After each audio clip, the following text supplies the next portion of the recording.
Yuji Itadori, o típico protagonista de mangá que não se assemelha com os outros. Isso porque ele praticamente só se lasca desde o início. Se vocês se lembram, ele tem passado por traumas contínuos e todos nós estamos esperando ele finalmente alcançar um posto de respeito. Você acha que ele vai realmente vencer o Sukuna? Existem algumas formas e argumentos para a resposta ser sim, então vem comigo e bora conferir.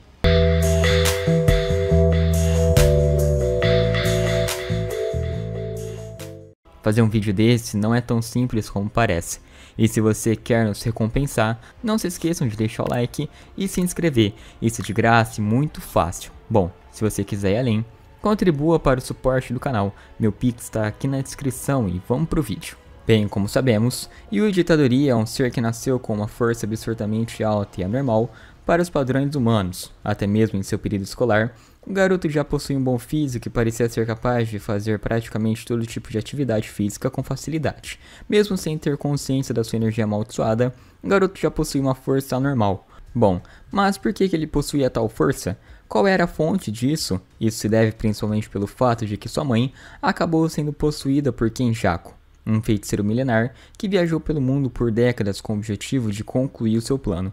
Uma cena curiosa é que no momento em que Sukuna decide deixar o corpo de Yuji e parte para o corpo de Megumi, Itadori conseguiu resistir aos cortes de Sukuna. Apesar de estar todo marcado pelos cortes, ele continuava andando em direção ao Rei das Maldições. Claro, isso só foi possível por conta da intervenção de Megumi, que estava atrapalhando a potência dos ataques do mesmo. Entretanto, mesmo estando enfraquecido, Yuji não poderia ter sobrevivido àqueles cortes, pois Sukuna já estava com em torno de 10 a 15 dedos naquele momento, e mesmo que ele se segurasse, Yuji não poderia resistir de maneira tão casual como ele havia feito em capítulos anteriores. Após Sukuna sair de Yuji, algo com certeza mudou o garoto, e isso é confirmado quando Sukuna diz que provavelmente Kenjaku estava envolvido com a criação de Yuji.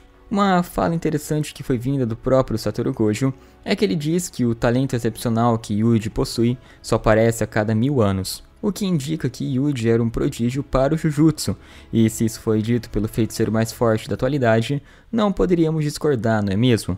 O mesmo estava extremamente surpreso com a força de vontade de Itadori, que estava conseguindo suprimir Sukuna facilmente. Essa frase, apesar de carregar uma vontade para a progressão do roteiro, é extremamente interessante, pois o fato de Satoru dizer um feiticeiro assim surge a cada 1000 anos, faz referência ao próprio Sukuna, que também viveu cerca de 1000 anos atrás. Tanto Sukuna como Gojo ficaram extremamente surpreendidos com a capacidade do garoto. Kenjaku, que é um feiticeiro milenar, acabou encontrando vários feiticeiros antigos de eras passadas, com o próprio Sukuna sendo um deles. Kenjaku diz que precisava de Sukuna para o seu plano, mas quem seria apto o suficiente para conseguir suprimir o poder do Rei das Maldições? Isso mesmo, o nosso menino Itadori.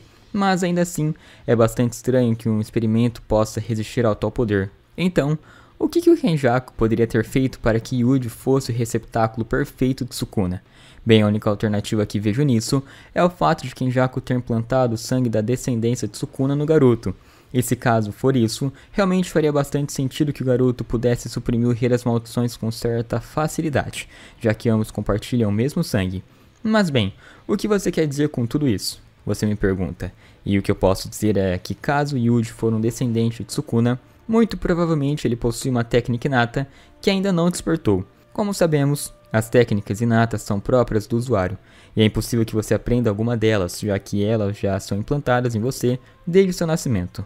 Nesse caso, Yuji provavelmente ainda não despertou a sua técnica inata, e aliás, um fato que sustenta que Yuji pode sim ter a técnica inata é que a sua mãe, Kaori, possuía a técnica de antigravidade, que era uma técnica inata, e Yuji, que é um filho direto da mesma, teria que ter a sua própria técnica inata, não acham?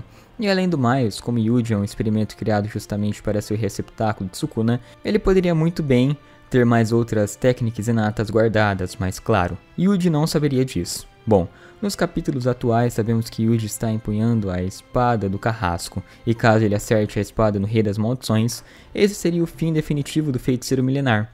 Mas é um cenário que acabou não acontecendo nos capítulos seguintes, já que Sukuna conseguiu ser mais rápido. Mas ainda assim, se Yuji conseguir acertar o rei com a espada de Higuruma, então esse poderá ser o fim do Rei das Maldições. Uma outra alternativa da qual o Yuji poderia derrotar o Rei das Maldições é se sacrificando.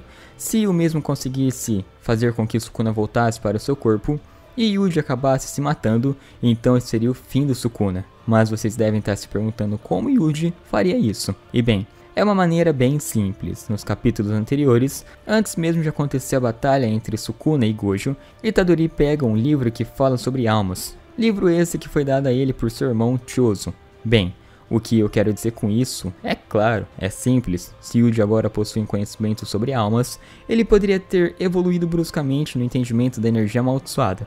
E como sabemos, entender a sua alma te garante uma evolução tremenda. A gente acabou vendo isso acontecer com o Mahito. Um outro caminho que isso poderia seguir é Itadori utilizar dos seus conhecimentos sobre almas e fazer com que o Sukuna saísse do corpo de Megumi e finalmente fazê-lo voltar para o seu corpo. E quando ele fizesse isso, ele acabaria se sacrificando e morreria juntamente com Sukuna. É uma teoria interessante se formos levar em conta a fala de Gege Akutami em dizer que Jujutsu Kaisen não teria um final feliz e cheio de alegria. Outro cenário interessante que poderia fazer com que Itadori pudesse vencer contra o Sukuna é que ele enfim desperte as técnicas inatas dos outros fetos amaldiçoados que estão com ele, e caso isso acontecesse, Yuji seria o primeiro feiticeiro a ter 6 técnicas inatas em toda a obra. Certamente isso seria uma grande vantagem para o nosso menino Yuji, pois assim ele poderia ter alguma chance utilizando as suas técnicas inatas. Há teorias de que Itadori poderia se sacrificar, como eu falei anteriormente. Isso seria possível caso a alma de Itadori for a responsável por aprisionar o Sukuna. Caso Itadori tenha conhecido uma técnica que possa afetar a alma no livro que foi dado por Chozo, então o Rei das Maldições não teria outro caminho. Apesar de Itadori ser um feiticeiro, o mesmo não mostrou nenhuma aptidão para a técnica Jujutsu.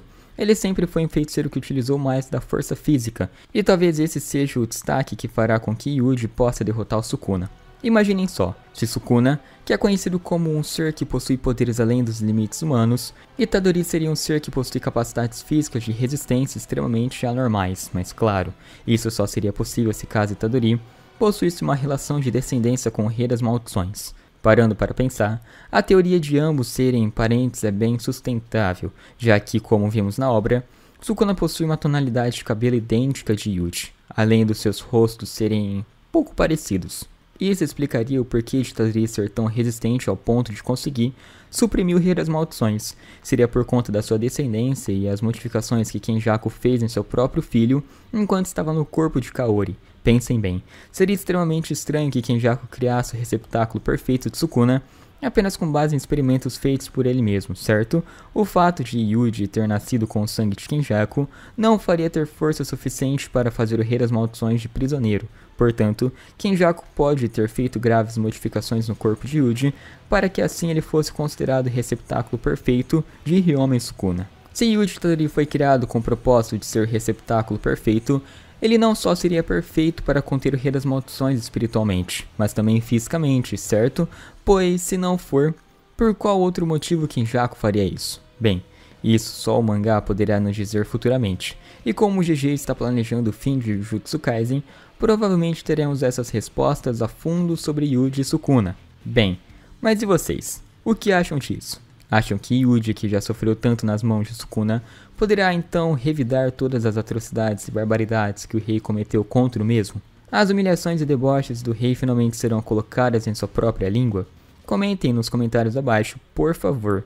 Será maravilhoso ver os comentários dos fãs de Jujutsu que acompanham a obra semanalmente, pois assim como eu, vocês devem estar ansiosos para ver o que Gege Akutami está planejando para o seu protagonista, já que agora Yuji não teve nenhum grande destaque de brilho em comparação com outros personagens. Vocês não concordam comigo? Mas enfim, gente, eu vou ficando por aqui. Eu espero que vocês tenham gostado do vídeo. Comenta aqui embaixo outras maneiras na qual Yuji poderia vencer o Sukuna, fechou?